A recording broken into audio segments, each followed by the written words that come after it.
নতুন বছরের প্রথমেই ভারতে রেডমি নোট 13 5G থাকতে পারে এইসব ফিচার্স। রেডমি নোট 13 5G ফোনটি ভারতে লঞ্চ করতে চলেছে।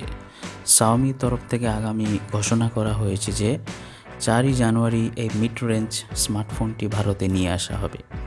লাইন অ্যাপে মোট দুটো ফোন থাকছে, Redmi note 13, Redmi note 13 pro. এই সিরিজে রেডমি নোট 13 প্রো প্লাস নামক আরও একটি ফোন রয়েছে, যা চীনে লঞ্চ করা হয়েছিল। আপাতত সেই ফোনটি ভারতে আসার সম্ভাবনা খুবই কম।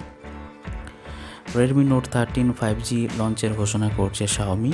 ফ্ল্যাগশিপ ফোনের কিছু ফিচার্স এবং স্পেসিফিকেশান সম্পর্কে ইতিমধ্যে একাধিক তথ্য জানা গিয়েছে। পারফরমেন্সের দিক থেকে এই ফোন চালিত হবে একটি স্ন্যাপড্রাগন 5S Gen 2 5G প্রসেসরের সাহায্যে। ডবল সাইডেড গ্লাস বডি দেওয়া হচ্ছে এতে। এর আগে একাধিক লিক অনুযায়ী রেডমি নোট 13 5G ফোনে একটি 6.67 ইঞ্চি অ্যামোলেড ডিসপ্লে দেওয়া হচ্ছে, যার রেজলিউশন 2400x1080 পিক্সেল। ডিসপ্লেটি 120 Hz রিফ্রেশ রেট এবং 220 Hz টাচ সাপোর্টিং রেট দিতে পারে।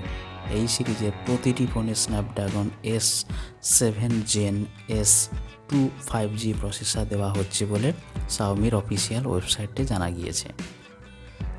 8GB RAM, 256GB storage variant পাওয়া যাবে দুটো ফোনেই। এই পরিমাণ স্টোরেজ এবং দুর্ধর্ষ প্রসেসর থাকার ফলে এই ফোন দুটি থেকে মাল্টিটাস্কিং খুব সহজ হবে। ফোনের ক্যামেরা সেটআপও চমৎকার। প্রাইমারি সেন্সর হিসাবে দেওয়া হচ্ছে 108 মেগাপিক্সেলের ক্যামেরা। সেকেন্ডারি হিসেবে থাকছে একটি 8 megapixel ultra wide angle lens এবং একটি 2 মেগাপিক্সেল ম্যাক্রো সেন্সর, যা ক্লোজ আপ শট তুলতে পারবে। সেলফি ভিডিও কলিংয়ের জন্য এই ফোনে একটি 16 মেগাপিক্সেলের ফ্রন্ট ফেসিং সেন্সর দেওয়া হচ্ছে।